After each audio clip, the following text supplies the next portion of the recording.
Opisyal ng divorce ang mag-asawang Ai de las Alas at Gerald Sibayan, makalipas ang higit isang taon mula nang mapabalitang hiwalay na ang dalawa.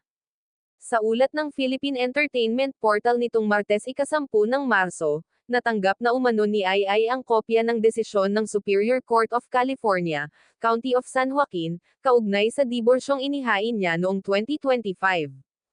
Freedom. Ito ang naging reaksyon ni Ai de las Alas matapos matanggap ang kopya ng kanyang divorce. Aniya, happy ako dahil single na uli ako.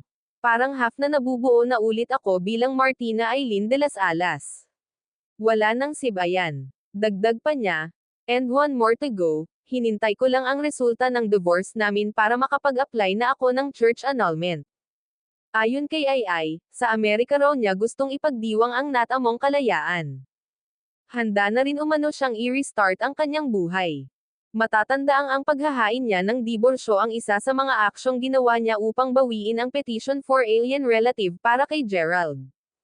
Pinaburan naman ito at ibinigay ng US Citizenship and Immigration Service noong ika-17 ng Marso taong 2025. Isa umano sa inilatag na dahilan ni Ai para bawiin ang petisyon niyang maging permanent resident ng Amerika si Gerald ay ang pagkakaroon nito ng third party. Naibenta na rin ni Ai kay Boss Toyo ang kanyang engagement at wedding ring sa halagang 250,000 upang magkaroon na ng closure ang kanilang relasyon.